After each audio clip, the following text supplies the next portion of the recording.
to another episode of Oops, All Dragons.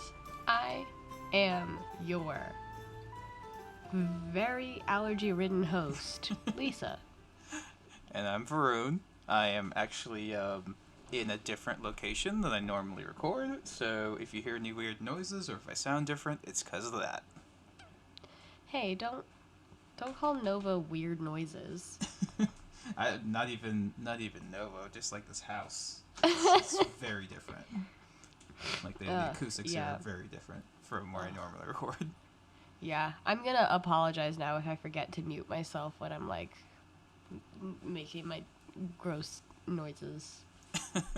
Yeah, you're getting weird noises from the house. I'm getting weird noises from my body. It's fine. Yeah, and it's the weird noise episode. Well, yeah, we're also above other neighbors, so like I don't know if my mic is sensitive enough. It might even pick them up, but yeah. Oof. It's a weird day. Oh boy. Well, weirdness, kind of. It's kind of on theme. Yeah. We're talking today about the new adventure published by Wizards of the Coast, the Wild Beyond the Witchlight. Mm-hmm. The Feywild Carnival themed adventure for you to fulfill all of your fairy carny needs. And also potentially live out the Wizard of Oz in like D&D, but we'll get to that. We'll get to that. We'll get to it. I was gonna say, but before that, yeah. what are you up to? What are you doing? I'm always doing stuff. Just out of random curiosity, I started watching Demon Slayer on Hulu or whatever. Got through the first season. There's only one. There was only one season at that point, and they just literally started the second one.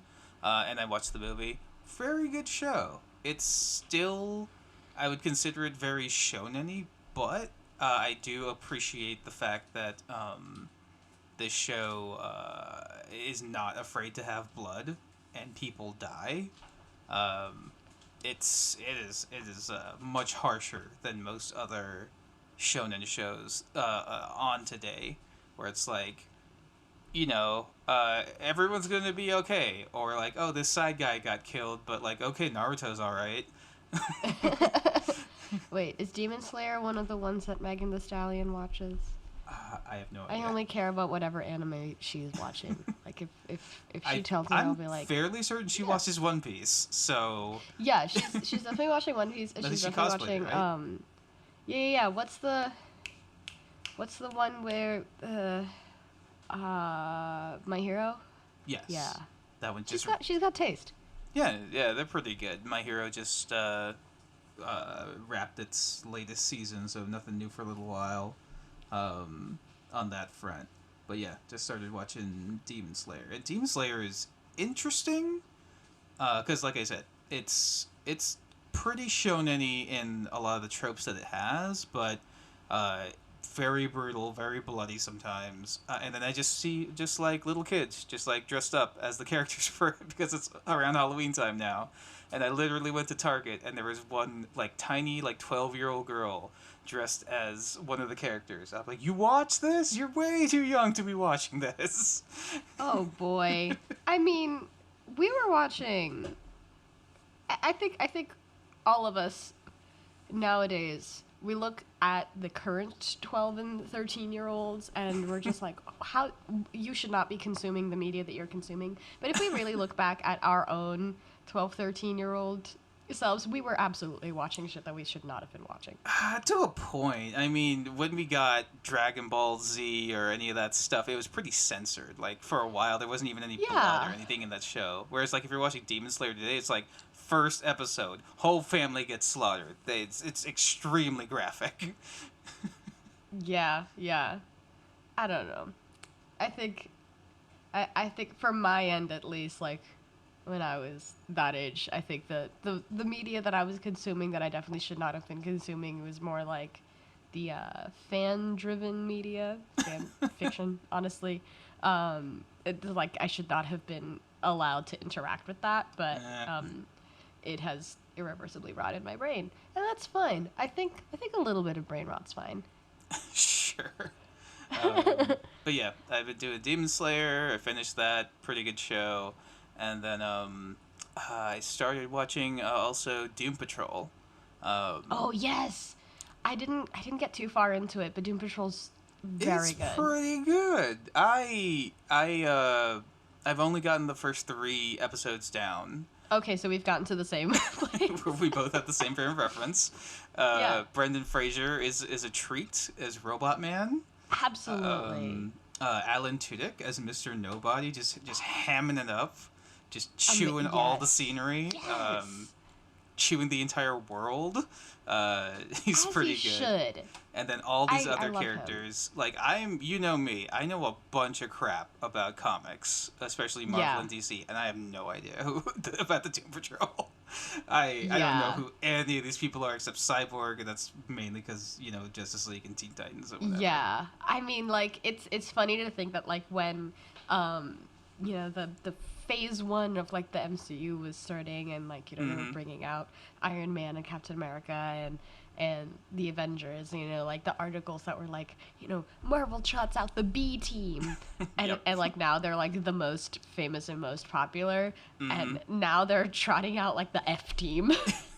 Yeah, and I like that the show treats it like that. It's like, Cyborg's the only one who takes, like, being a superhero seriously, and all the other ones are just, like, the worst. They're all just really bad at what they do. They're not superheroes, really. They just kind of make everything worse everywhere they go. They're just, like, the super losers. I love that. I love that. I do. It's kind of Deadpool vibes, but even, like, less snarky and just more, like, shitty. I don't know. I love not, because they're not even anti-heroes. Yeah. They're just some people who have some weird shit about them that can come in handy sometimes. But most of the times it's just kind of a nuisance. Yeah. And, like, I think that makes for the perfect party. I don't know. Yeah. In the meta sense, like, they all have the makings of a hero in that they don't think that they're heroes, but they're still trying to anyway. But, like, also in the text of the show, they try to help, and then they literally get an entire town destroyed. And they're like, you know what, maybe we should have thought this through a little more. Yeah. But yeah, it's a pretty good one so far. And yeah, like you said, they just have stuff going on with them. Like, did you get to the second episode with the goat? Elastic Girl, Rita, who, like, just turns into a blob every now and again. She can be literally put into a trash bag and then piped into the gullet of this goat to see what's going on. And that's how she was useful that day. Oh boy. Yeah, no, that has big, like, chaotic D&D party vibes, and yeah. I'm absolutely here for it. Oh yeah, you got Cyborg, who has his own shit going on, but he's like the straight man, and everybody else is just like everything's on fire. It's just a bunch of feral cats. I love it. Like, extremely feral. But yeah, that's pretty much what I've been up to. Oh boy, yeah, that sounds fun.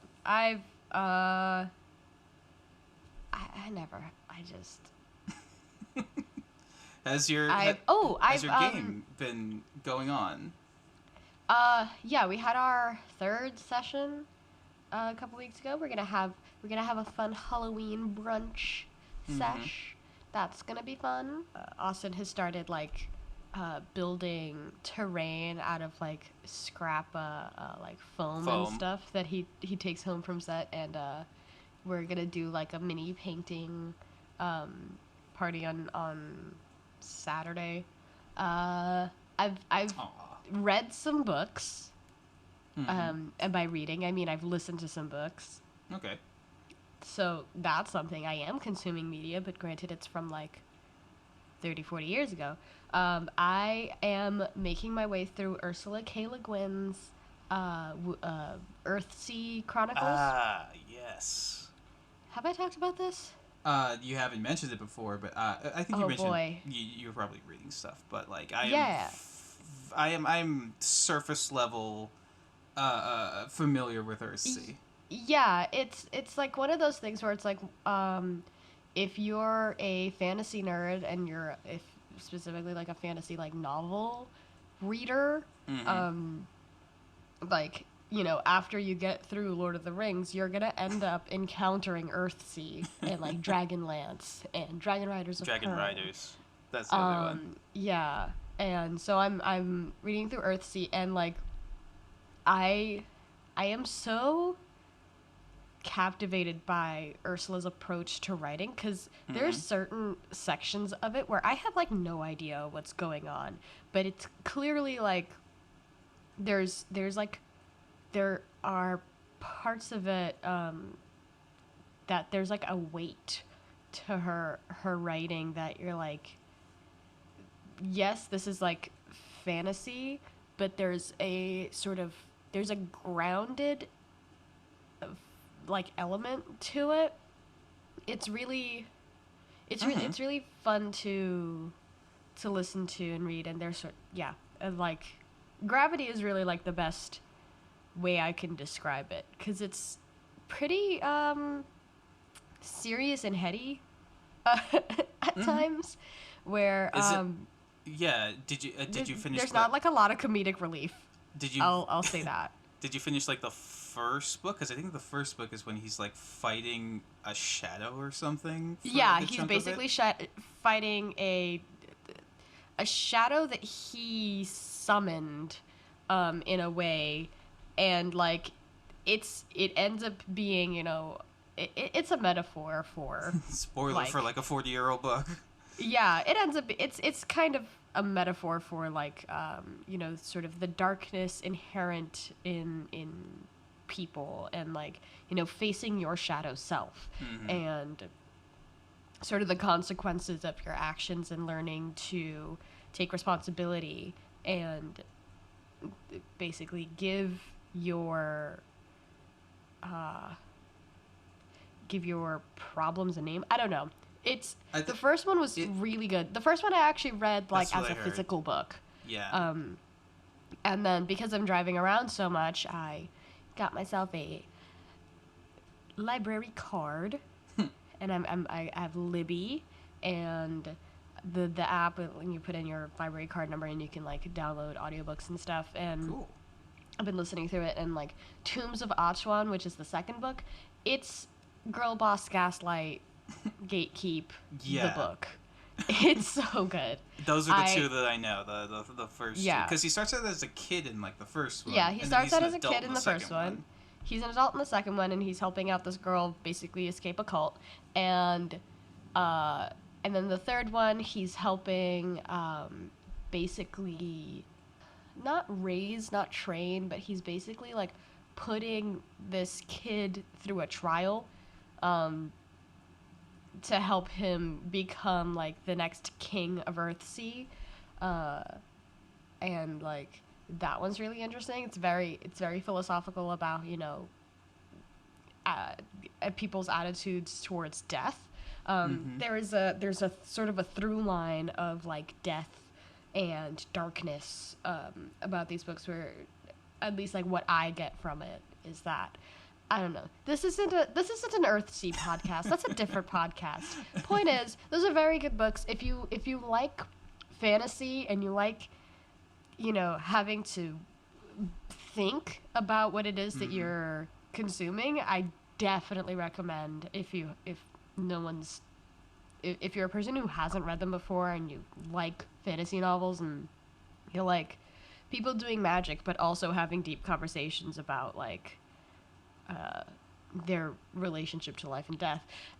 Yeah, like absolutely, please. The second one have at 'em. Yeah, the first one is about him coming to grips with the kind of chosen one situation that he's in, and then from what I remember, the second one is about the girl being raised in this cult, thinking it's a certain religion and works a certain way, which eventually starts crumbling around her as she gets older, and she starts to realize that it is not that way, and she has to reflect upon what her life has been up to this point. Yeah, and she literally, like, just figure out who she is without the narrative that they have fed her whole life. Yeah. It's fascinating stuff. Yeah, and I will I will say, for those who like Earthsea, from what I've seen, avoid the sci-fi adaptation from years ago, because even though it has Dominic Monaghan, old what Perry Yeah. from Lord of the Rings, and Danny Glover, playing the big wizard dude who teaches him magic. It's not very good because it's not very it's not very faithful to the books. The effects are bad, and they try to combine the stories of the first two books together, which doesn't make sense. Yeah, no, and I can definitely see how, like, wanting to adapt these stories is very attractive, but, like, there is a certain element of them that makes it, they really only work as novels. Like some things are, they're in the medium that they're in for a reason, you know? And I think that these books should just stay books. Fair. Maybe someday somebody will come along and have, like, a creative, fun way of adapting them, but it is one of those things where maybe it's just me being, you know, protective and gatekeepy, but, like, I think they should just stay as novels and should not get adapted. But, you know, I don't make those decisions. It depends, because, like, a lot of musicals are meant to be, you know, seen on the stage, and seeing them in, you know, video or you know, in the form of a movie kind of loses some of the spectacle of it. Yeah. Into the Woods.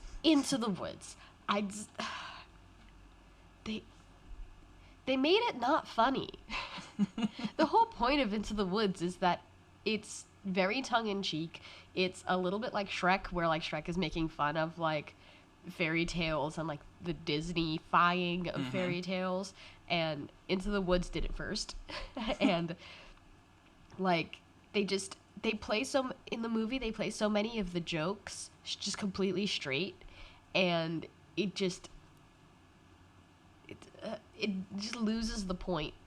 The whole point of the show is that it's, like, it's a joke. I don't know.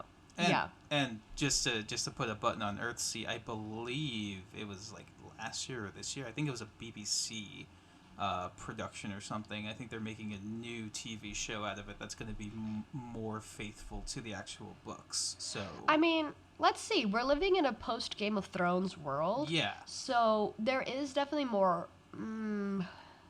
There's more hope and less hope in certain aspects. Like, let's try to get people who actually enjoy fantasy to make fantasy media, because I think that was the downfall with Game of Thrones. Is like, those guys openly admit that they don't like fantasy. So it's like, okay, that's like getting...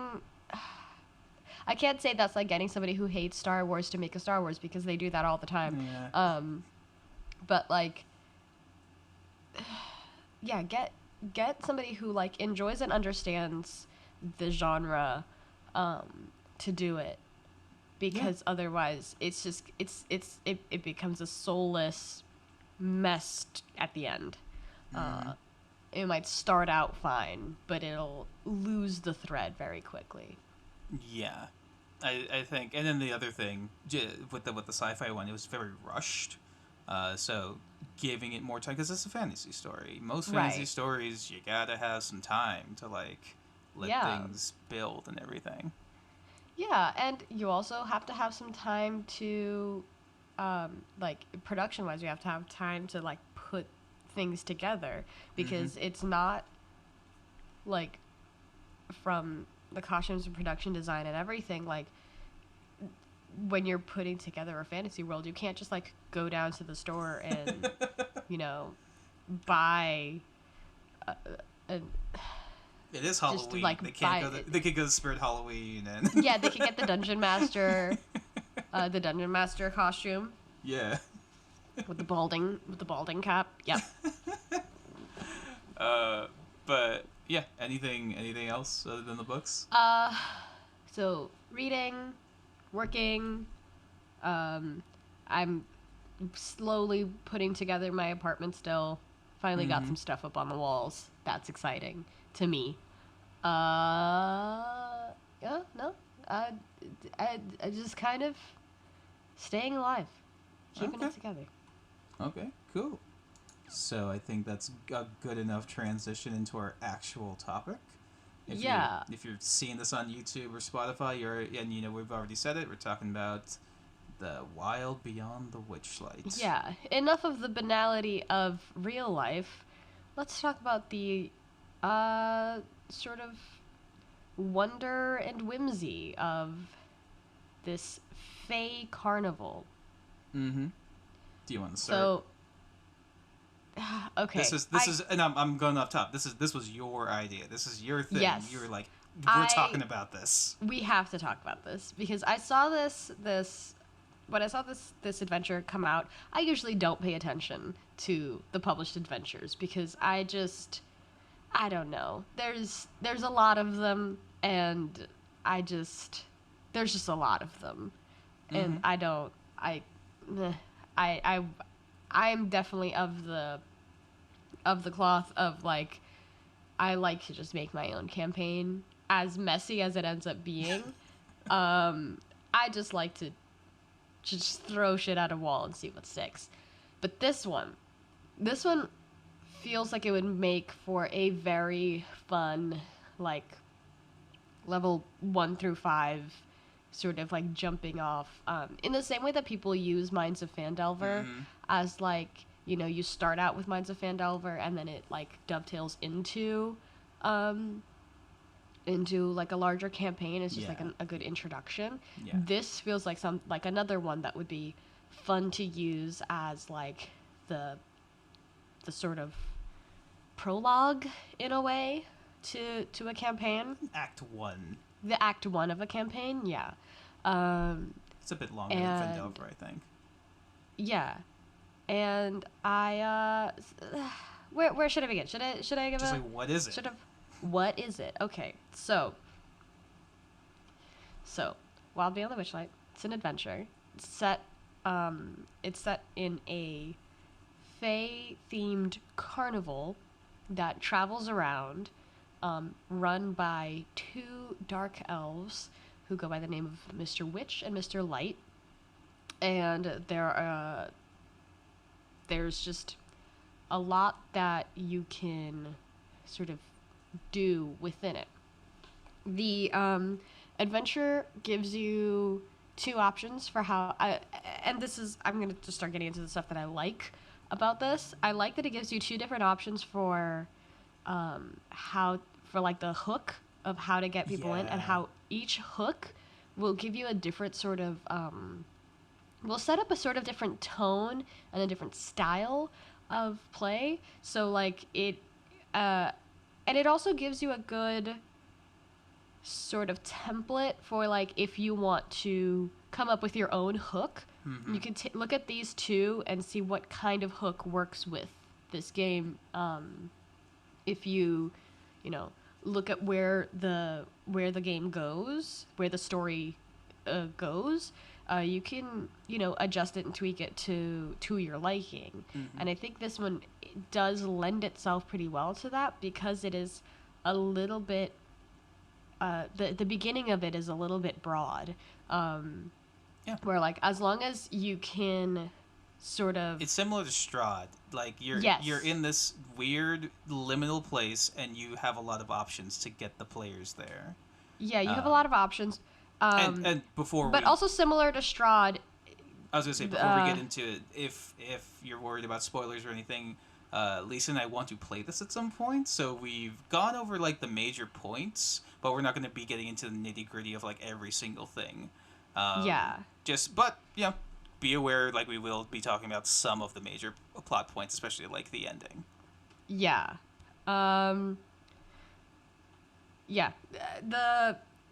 I think the 2.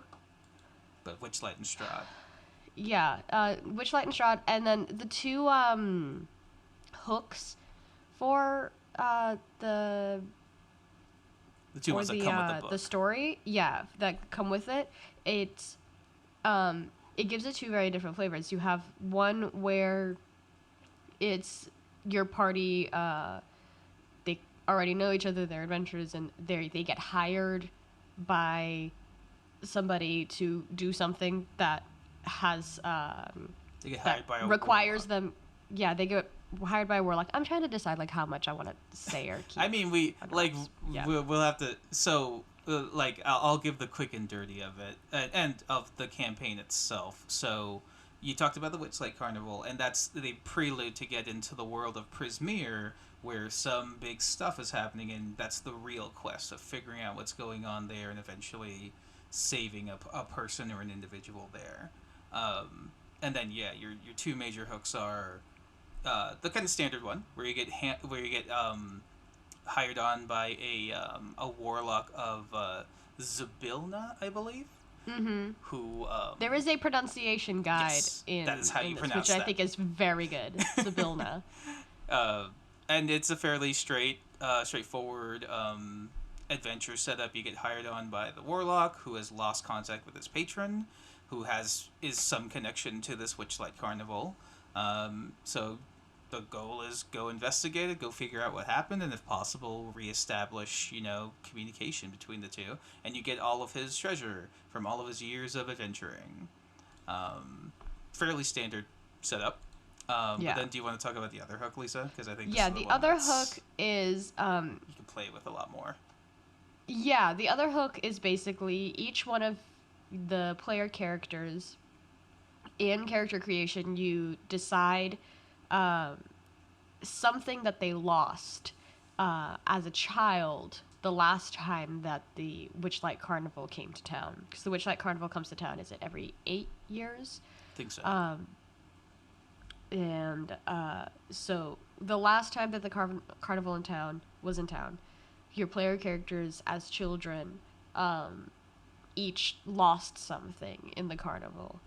They snuck into the carnival, and if you sneak into the carnival without a ticket, there are these sort of dark beings that exist in the shadows of the carnival that work for the big bads, that will steal something from you. And it's not just, and this is what I love. I love that they're not just, where is it?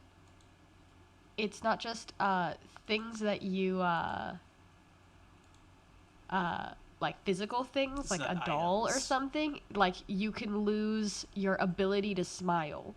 And so your characters have to go back into the carnival to try to regain what they've lost. And through that, they end up uncovering this other larger plot that they can either choose to, once they've recovered what it is that they lost, they can just leave. Or, they could see the story through and finish off the larger sort of plot line of what's going on with Prismeer and Zabilna and the three hags who now run the place. Yeah. So there are definitely pros and cons to both. I think the Warlock's Quest one, it's a little bit... I think it gives a little bit too much away. I like the Lost Things hook just for the fact that, you go in thinking that your goal is one thing, and then and then you uncover something bigger. I think that feels a little bit more satisfying. For me, if I was playing this, that's the hook that for me personally I would prefer. Oh yeah. Just because I love that feeling of I'm doing this and that unravels a whole other thing.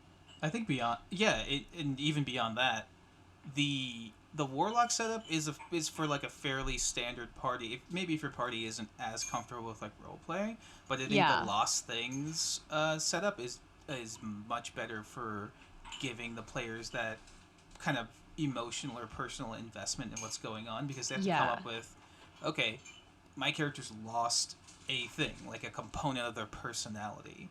Like, what is that? How does that manifest itself? And then, now I want to get it back. And then, if and when you do, what does that do to them? Yeah, and that brings up a good point. The theatricality of this adventure. This is an adventure where you could probably go the entire time, like 98% of the time, without ever fighting anything. Where like almost every situation, from what I've what I've seen of it, and like I've read through a portion of it, and because I do intend to run this, one of the things about it is that like you can role play your way out and like act your way out of a lot of these situations, and there's a lot of fun little encounters, like the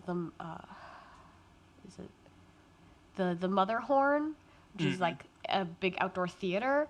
Like that is a whole encounter that is literally based in roleplay and theater, and this is putting on a my play. point with my point with the Wild Beyond the Witchlight, and why it just feels like the perfect adventure for me is that this is the theater kids adventure. Like, the carnival portion of it has like how you interact with the carnies, the mood of the carnival. and the mood of the carnival. You can, like, depending on if you and your party are assholes or if you're nice people, that'll change how the carnival interacts with you, and how the sort of the tone of the whole like physical space, the physical imaginary space, is reacts to you and your behavior, and it changes how how certain plot points play out for you. It's not like a good ending, bad ending thing, but it just changes the feeling of the story, the mood of the thing, right? Yeah, and even in the carnival, which is kind of the staging area for the rest of the quest, there's a performance part of it too, where you can perform under the big top and potentially become the Witchlight Monarch, which gives you some bonuses in the game, but also acts as a title even after those bonuses have, because it's temporary. Even after those bonuses have gone, like it's a title that's recognized like in the Fey world, forever. So if one of the player characters is able to attain it, one, it's good for the quest, but also now they've got a thing that a card in their back pocket to play with any Fey that they might ever meet. Yeah, and I think that's fun. I think that Fey nonsense is just really fun in that way, where there's these campaign. just like where there's just like these weird sort of nonsense rules of society and interaction that like don't make sense to our regular sensibilities, but you have to be so aware and cautious of it when you're dealing with Fae, because you can get yourself into some deep shit if you behave the wrong way, say the wrong thing. Yeah it's just a different take, because most campaigns are based on the material plane in whatever world, even homebrew worlds, which operate essentially like our world, except maybe more medieval with their sensibilities. But then, yes, with Fae, you don't want to eat the wrong thing at the wrong time, or you never want to say no to a dance. Yeah, and be careful of making deals with Fae. Like, the deal making is a huge portion of this. Yes, where. Yeah, like the carnival itself, Mr. Witch and Mr. Light, the carnival runners, like they themselves are subject to a deal, and then you can become sort of entangled in that. But there's something I want to talk about from the introduction. So something I'm very excited about with this adventure is that it introduces 2 new backgrounds and 2 new races. So the backgrounds pretty much only work with this game, or this with I this don't think adventure. so. I think one of them really only works with this campaign, but the Yeah. Phalos one can be kind of Yeah. any campaign. Yeah. So the Witchlight hands are basically the carnies.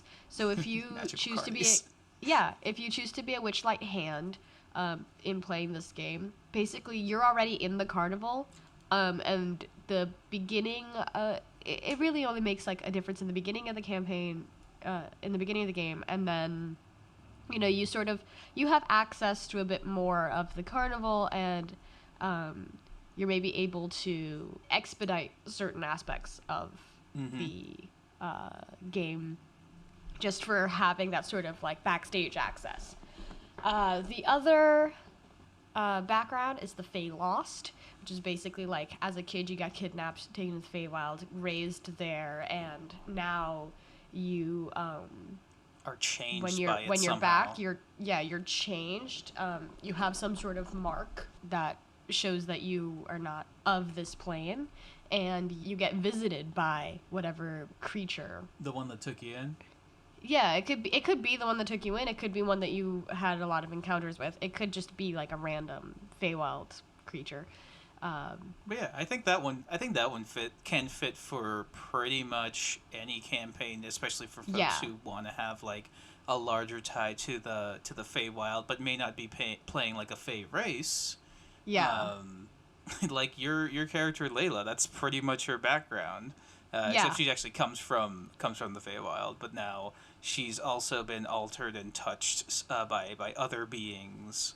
She's it's kind of the reverse. But then it's either you're looking for a way to get back, or you're back on the material plane to do some other thing, and now like how do you live on this place that you were born but you weren't raised in? I think that's kind of a universal one if you want to throw in more Fey stuff. And the other thing I want to talk about is the races. New races. I'm going to talk about the Herringons first. Herringon. The bunny people. You could literally play... What a name.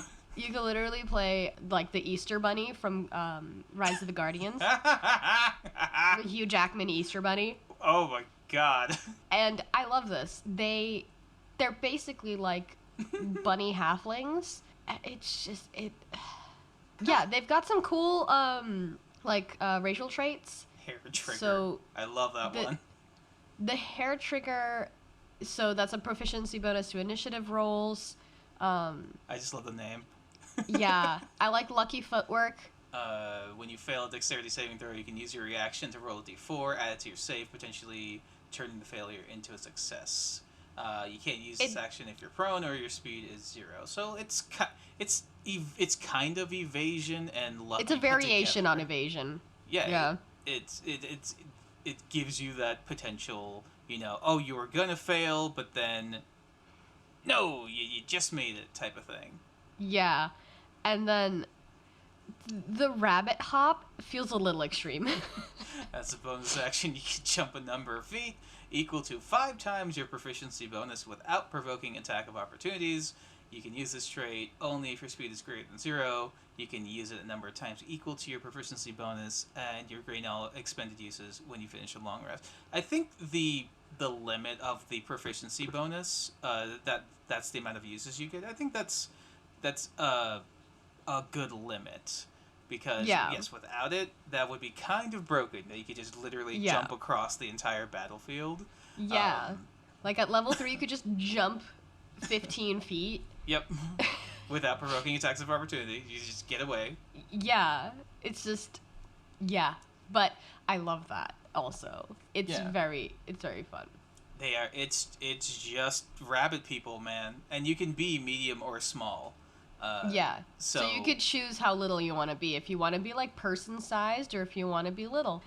And I love that both of the races that this adventure introduces are little. Yeah, new small races. I love small races. So the Herringon's the first one, and then the second one is... This one. Oh boy. Okay. This one I'm very excited about. Can you tell I'm excited about it? I'm this very one excited seemed like about it was up your alley. This one is like, here, Lisa, have a gift, and I'm like, oh, thank you, Wizards. I've always wanted this. Oh, how did you know? So the fairy. Okay, we got fairies. You got little dudes with wings. And so they're not as little as pixies. They're like halflings but they are with wings. small, so they're like halflings with wings, which I think is fun. Fairy magic, so you know the druidcraft cantrip. There's a couple of spells. Fairy fire, obviously. Enlarge, reduce. You could be regular sized. You can be regular sized if you want, and you can fly because you have wings. And yeah, I think that the thing with the fairies is their traits compared to the Herringons, they have very minimal characteristics and like racial traits. I think a lot of the draw of the fairies here is the aesthetic draw and the flight. The flight. Yeah, good. Flight's big. It's them and the Aarakocra, and that's pretty much it off the top of my head of races that could just naturally fly. Yeah, like Aasimar have to go through like a bit of a rigmarole to fly even. But yeah, like if you compare like the block of text for fairies versus the Herringons get a little bit more. I honestly think that like if you're a min-maxer, if you're trying to like make a more it seems like a much more character. martially useful for if you want to play the Herringon. Yeah, where the fairy just seem kind of fun. Yeah, they seem good too. It's just what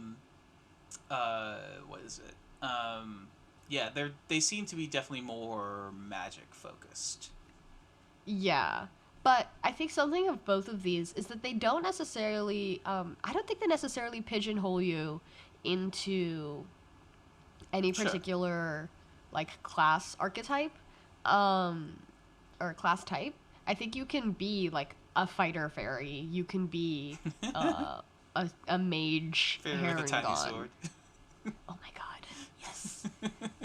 One of the images they have on here is of like the artwork. I love the splash art is like this fairy with some like chainmail and like a little shield and a spear. It's very cute.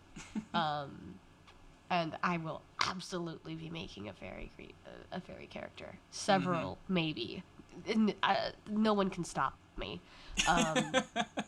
And I think beyond the actual like mechanical stuff, a big thing of being a fairy is you are a fae.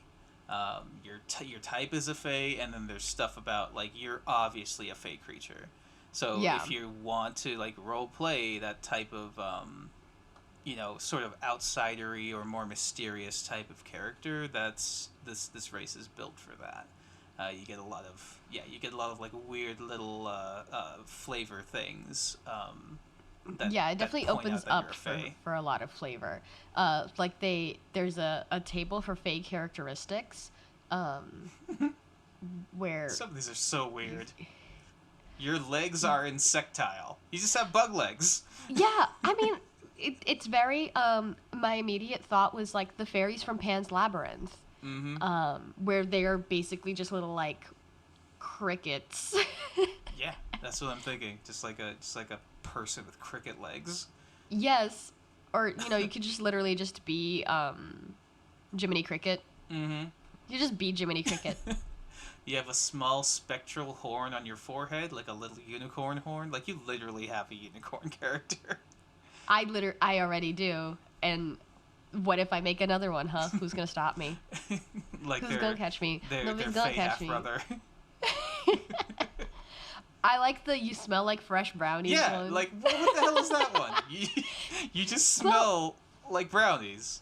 Yes, I just love the whimsy of it. It's about the theatricality and it's camp. Exactly. Is it fair to call this camp? I think Dungeons and Dragons as a whole is camp, but like I don't know. I think being able to to play fairies, but I think they could have. I just think they could have gone a little bit. I think they could have done more with the fairy traits. But that's me. That's my opinion. I think they give you a good jumping off point, and then if you want to get real weird with it, you can. Like the two main traits, other than the two main traits are just fairy magic and flight, where the Haragons get hair trigger, leporine senses, lucky footwork, and rabbit hop. They get 4. Like, it just doesn't feel balanced. But yeah, I guess flight whenever you want, I guess. I think I don't know if I'm just biased. Flight is a big one. Because flight is big, but I feel like there could be at least like one more thing in there. I don't know. You flight and natural magic. The Herringons don't have natural magic. I don't know. Fine. Maybe I would want them to have some sort of like, not luck per se, but maybe something similar to like halfling's luck, where they can like reroll ones or not the lucky rabbit's foot thing, like.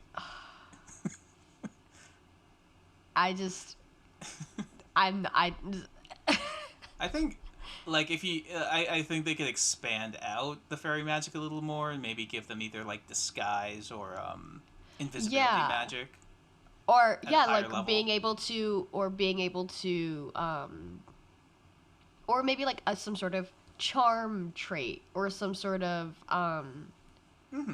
maybe I just want them to have a little bit more of like a charisma tilt, at least.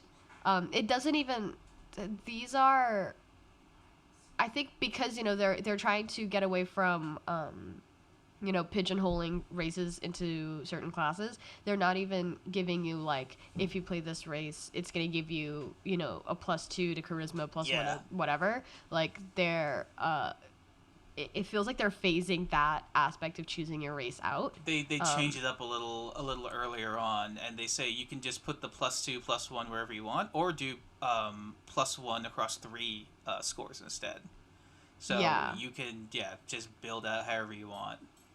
Yeah, and which I like that they are making that change, because it does feel like it did feel like a lot of the races from like the baseline like player's handbook DM's guide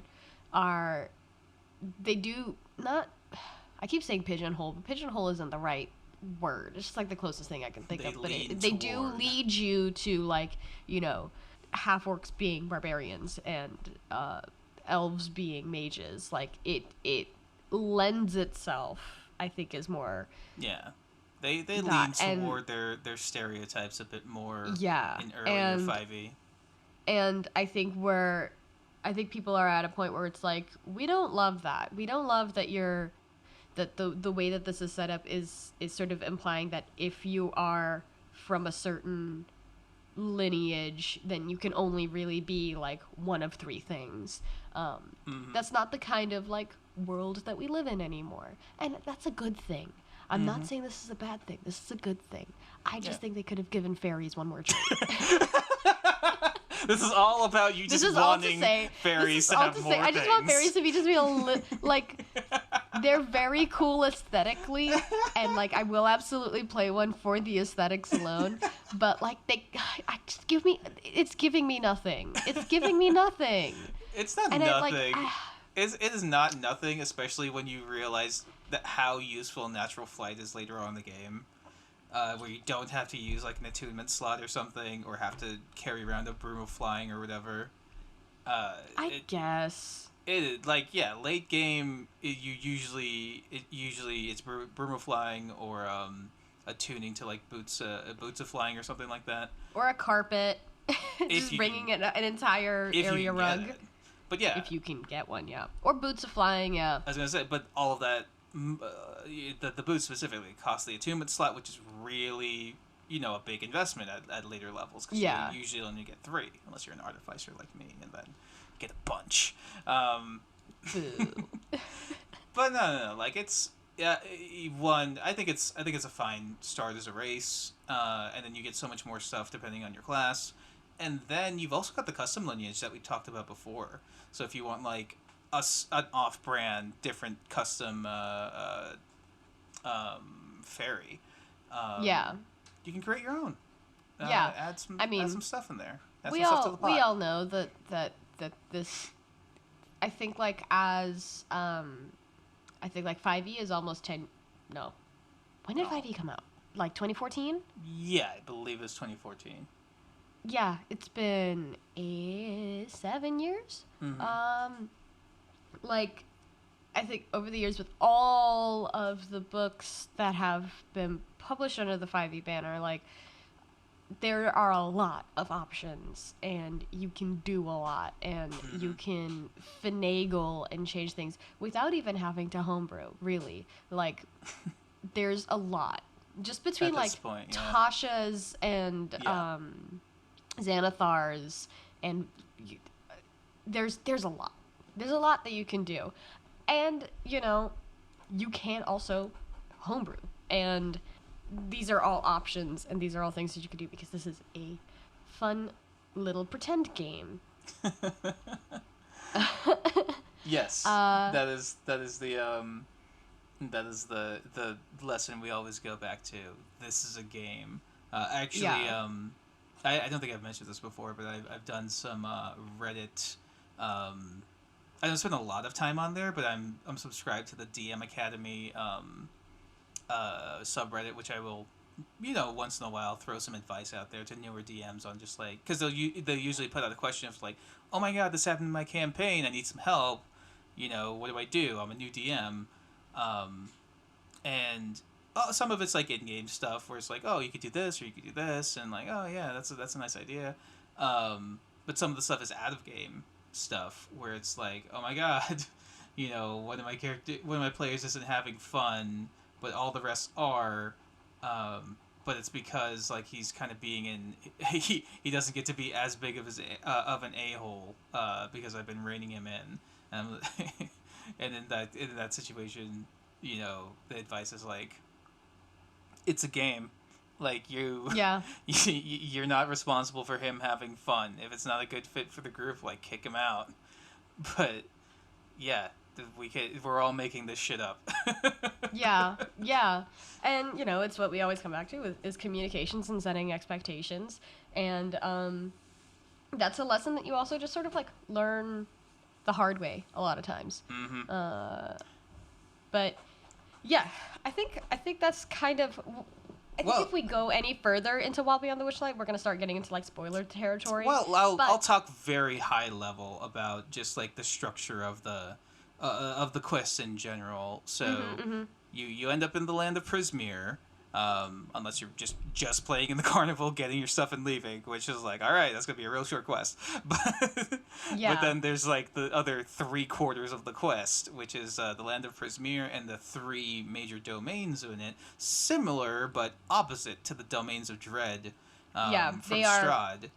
Domains of delight. Yeah. That have been so it's the way that the Feywild and the Shadowfell are like opposites of each other. That's what I wanted to talk about. Where the Shadowfell too. is all the bad, and then Feywild is like emotions turned up to 11, but in like a fun, whimsical way. And so the way that this story is set up is like when you go into the Feywild, you go into Prismere, you should be set up to expect, Feywild wonders, and it's this sort of corrupted land instead. Instead of just being one big cohesive land, which you hear about pretty early on, ruled by this archfey Zybilna, it's now being ruled by 3 hags in the 3 domains of Hither, Thither, and Yon, which is great. Hither, Thither, and Yon, yeah. Great. And yeah, each one of them has like their own feel. The first one's kind of swampy, and I think this is also just want to talk about tone.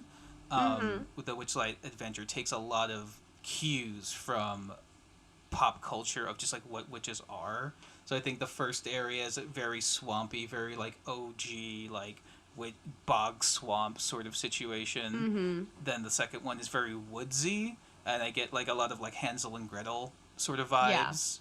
And then the very last one absolutely, you get Wizard of Oz, Wicked Witch of the West vibes from Mountainside, like witch yeah. on a mountain with all this other like weird stuff, and you're potentially collecting a scarecrow, an sentient oil can, and a dandelion to be helpful partners or guides through this weird world.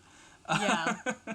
So like it's a very like on brand adventure, and yeah, there's those little things, and I'm only touching on very little of it, but there's all those other little like nods from fairy tales or pop culture that of like how they represent witches or witchery. I know Baba Yaga comes up in this at some point. It's not like a big thing, but there are a couple characters who are aligned with her.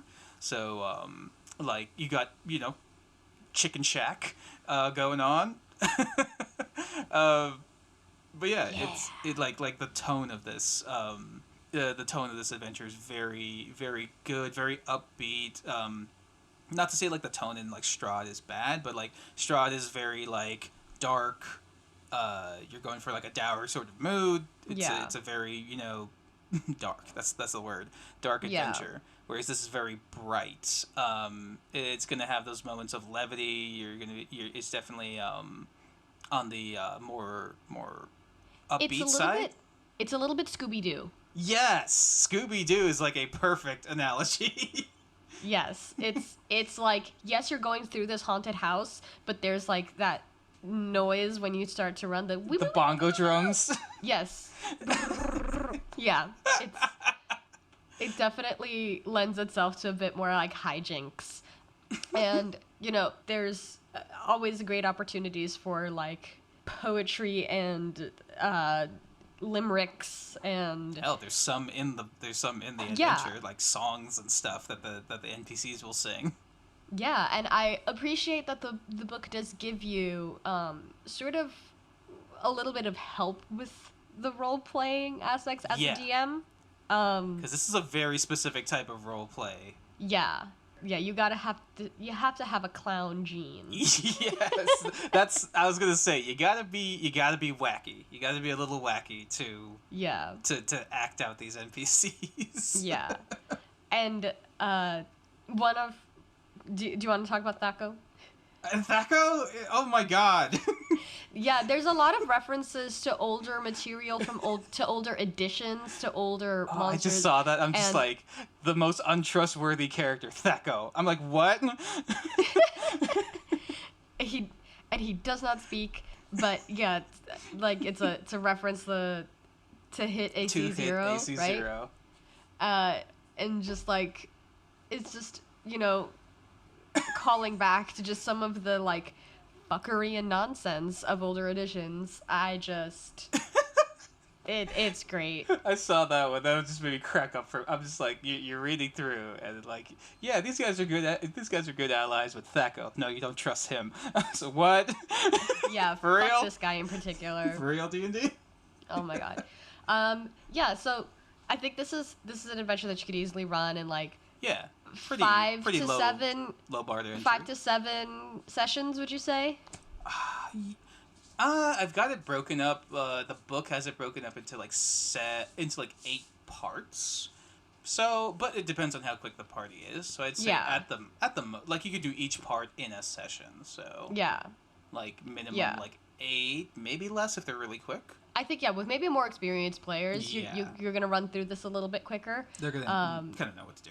Yeah, and like with newer players, this is definitely something that you can like drag on for maybe like even 10 sessions, because like just the carnival. It's a colorful world. Yeah, just the carnival alone, you can spend 2-3 sessions in. Yeah. Which you don't want to do because the carnival is timed. That is something that I do kind of enjoy about it. I used to hate timed stuff because it's just so stressful.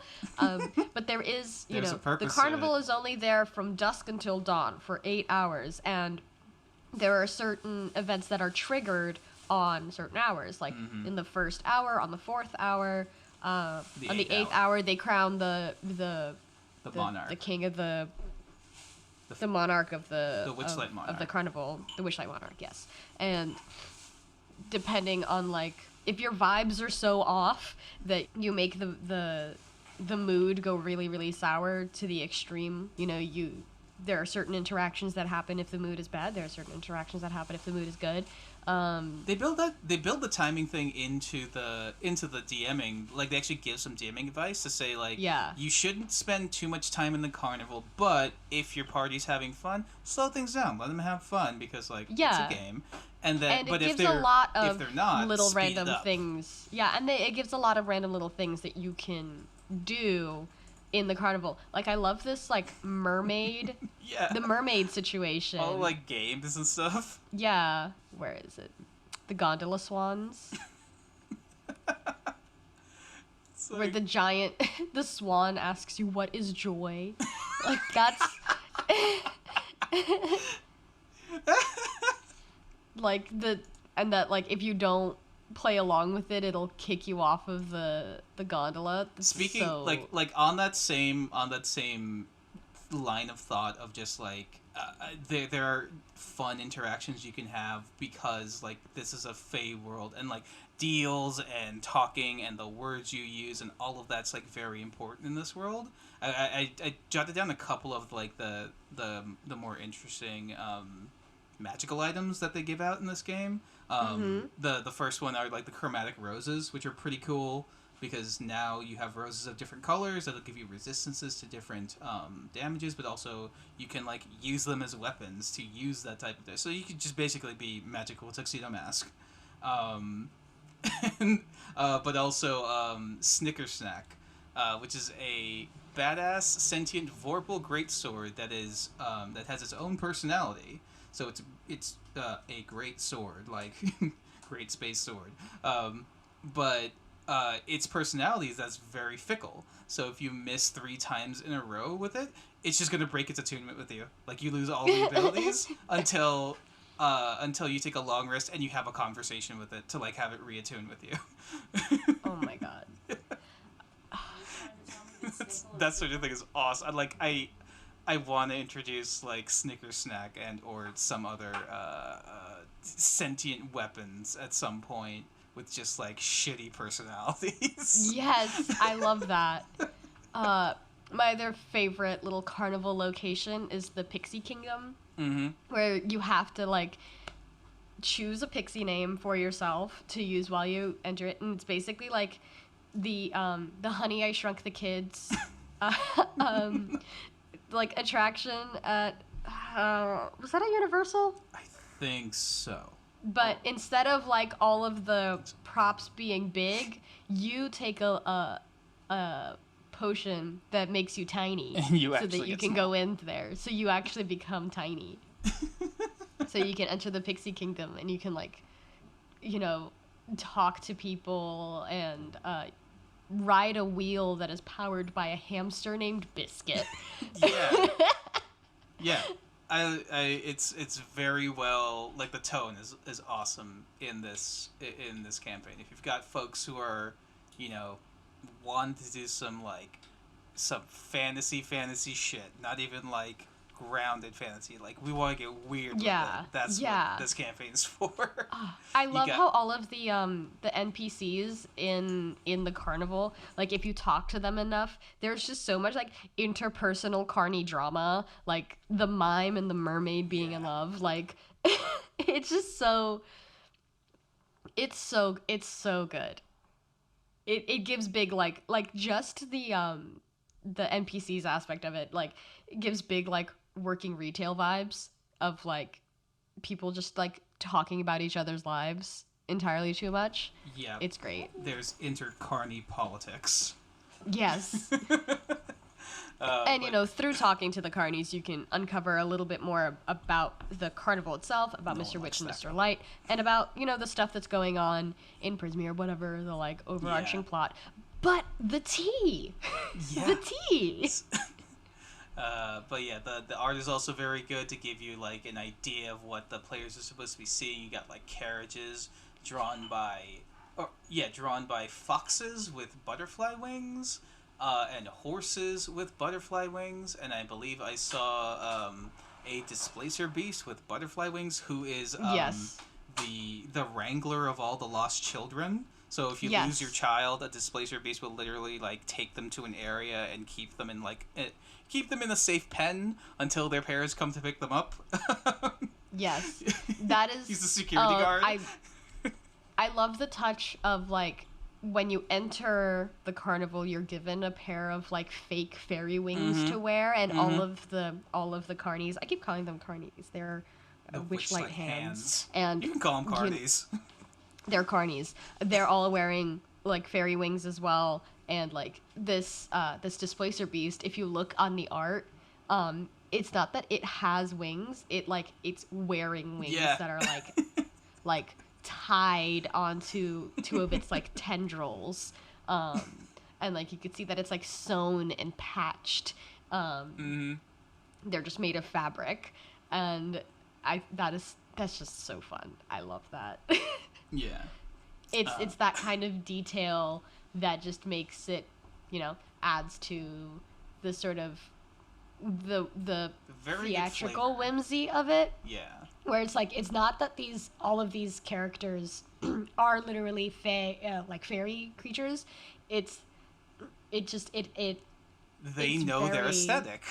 Yeah, they know their aesthetic, and it's very like, it's a carnival. It's a carnival. The cast of the carnival are going to be in costume, in uniform, basically, and their uniform is wearing fairy wings. Yep. Oh yeah, and the tuxedo mask thing came up because one of the other things I was doing, I actually watched the first season of Sailor Moon Crystal. Yes. Because that's why tuxedo mask was on my mind, and just slight tangent on that. Holy shit is because I believe Sailor Moon Crystal is closer to the manga than the original anime was.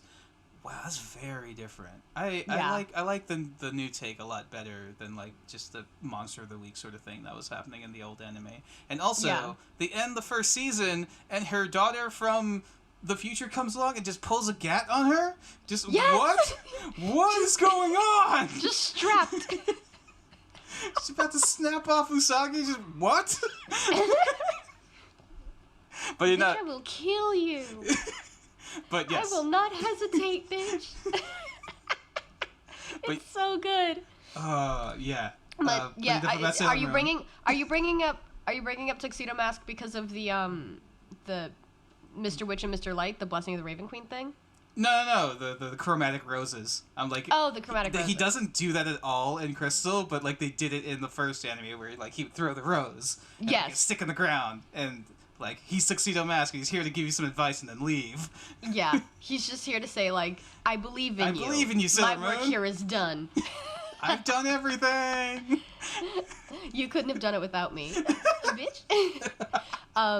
But, yeah, no, there is another thing that the way that he, like, his cape and he, like, disappears and whatever, is Mr. Witch and Mr. Light, they both have, because of their sort of backstory, which like I don't want to get into just because spoilers, it's a really fun the way that they've come to be the owners, the people who run this carnival is a really fun little detail, and they both have sort of abilities that let them either disappear or teleport.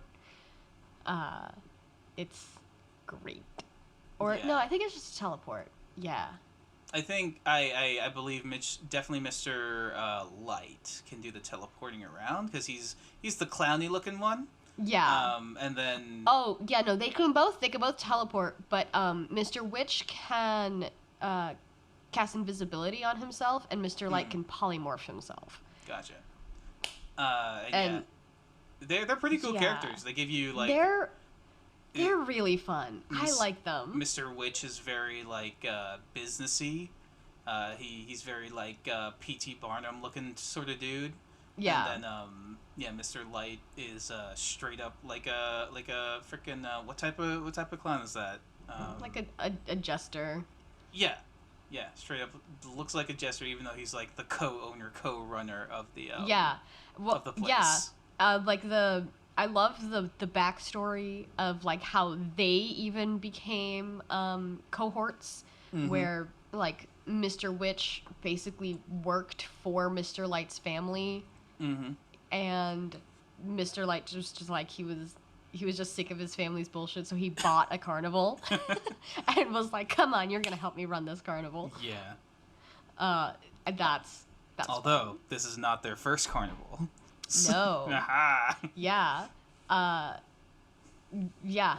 Like if your players are astute enough, they'll think for 2 seconds and ask, why are shadow elves, Why are dark Shadar-kai? elves? Yeah. Yeah, why are Shadar-kai the ones running a Fey a Fey carnival? Like Shadar-kai are not They are not of Fey creatures. the Feywild. They are of the Shadowfell. So what's up with that? And that is that is a line of questioning that they can pursue. It gives a pretty good line if they actually do meet the owners and they start talking about their backgrounds. On the rest of the situation. Yeah, and that gives a good that would be a good thread to follow. That would lead you down into the overarching larger plot line with Prismeer and the Hags. And other witches. It's not just those three. They have straight up other witches just around doing stuff. Yeah. The final chapter, it ends up getting a little the sort of the blackboard with all the strings connecting things gets a little bit convoluted, but it's fun. It's fun. It's a good time. If you want to run this, it goes without saying, read it. And there are parts of it that if you just buy the digital version or don't buy it, there are parts of it that are printable, and there's reference cards and stuff, and the pronunciation guide, that's so clutch. Yeah. It's so clutch. But yeah, this was supposed to be a 30 to 45 minute episode, and we're already over an hour. That's how it goes. It be like that sometimes. I think it's because we spent 20 minutes talking about Earthsea at the top. So that's fine. Yeah. Overall impression, good adventure. Yeah, do good buy. Fun adventure. Do buy, do play. If Feywild bullshit and theater and this is a roleplay heavy. This is definitely a roleplay heavy adventure. Not to say that there's no combat, but yes. Yeah, there's not no combat, and you can take a combat heavier approach to the story, but the story definitely lends itself more to more roleplay and more exploration, cleverness. Yeah. Murder hobos are probably not going to take a lot away from this. Yeah, no. I don't even know how you would play this with a party of people who just want to kill, because so much of the plot and the story is communicated by talking to people, saying the right things, currying favors with just the right way at the right time with people. Yeah. That it really is. This is really a game for people who are nosy and characters who are nosy and who like to really not necessarily that you have to understand what's going on, but definitely be more prepared to talk your way out of situations. Yeah, if you're going to run this, set the proper expectation with your players and find the proper group, because I say this is a good starter quest, which I think it is. Just make sure you have the right players, and I wouldn't say it excludes a lot of players, just really those ones who are only in it for the combat. They're probably not going to have a lot of fun with this, because it is a lot of talking, a lot of role playing. That's really where this campaign shines. Yeah, absolutely. And I can't wait to play this Run either or as a play DM it or as a however player, we're able like, to do this- this because we're gonna do it at some point. Oh, absolutely. I think this has supplanted Strahd as like the thing you want to run now. Oh God, yeah. I mean, like I love Strahd, but there is definitely a thing about Strahd where it's like it's a little bit predictable. Even if you haven't read it, it becomes very obvious, very clear. It's a little bit railroady, which like you can say that of any one of these pre-made adventures is they're railroady because you know you have this thing. But like I think that the way that this one is set up, it's kind of open world. You can go to Yeah, essentially. it's any of the similar to 3 Strahd where like you areas. can go to whatever area you want first, but this one doesn't have so like it's not as much of a straight line as Strahd is. Yeah, and beyond that, Strahd is like you're doing tasks that are fairly predefined, whereas this Yeah. one is you're working with NPCs, and there are multiple different ways to get to the resolution in each area, Yeah. and then eventually at the end. Yeah, and it's a fun time. I just love I hope the they do- aesthetic of it, the vibe of it. Yeah, and I like hope they oh do my God. a sequel. Or like you know how they did the guide to the Shadowfell, right? Just like a Fey book? Van Richten's guide to Ravenloft, like something similar for the Feywild instead of like the guide to Ravenloft and the guide to the Feywild. Yeah. Like I would die for that. That's your book. It's just like, this is only a Fey campaign now. This is the only book that we're using. Forget everything else. don't even talk to me about the player's guide. Don't talk to me about the Don't even DM's talk guide. to me about the Dungeon Master's Guide. But yeah, this is just an exciting book, and I think we're gonna start talking more about like the books. Strixhaven is coming out soon. Fizban's Treasury of Oh, yeah, I wanna Dragons talk about is coming out Fizban. soon. So we'll talk about those when those are out. But in the meantime, happy adventuring. Beware of deals with the Fae, and dance when you're asked to.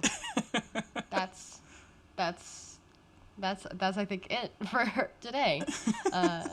You know more Fey stuff than I do. I know you're not supposed to eat honey or something, salt or honey at certain in certain places, or be back in the real world by a certain point, otherwise you're stuck there. Yeah, there's all the timey-wimey bullshit with the Feywild. There's every chance that like you leave the Feywild and remember absolutely nothing. Yeah, it's a whole thing. But yeah, have fun. Do be play. safe. If you end up playing this, leave a comment, send us a tweet, whatever it is. We want to let hear us know how how it your goes. experience went. And at some point you'll hear that we played through this, and either it was great or it was a shit show, or maybe both. We'll see. Or a great shit show. Yeah, exactly. All right. Good day, y'all. Go do what you're gonna do. Go to bed, go to work, go poop. I don't know. Have good games, y'all. Bye. Alright, bye. Oops All Dragons is a group effort. Our show is edited by Noel Hernandez, our theme was composed by Brendan Lyons, and our logo art is by Azif On Q. Links to more of their work and their social media will be in the show notes.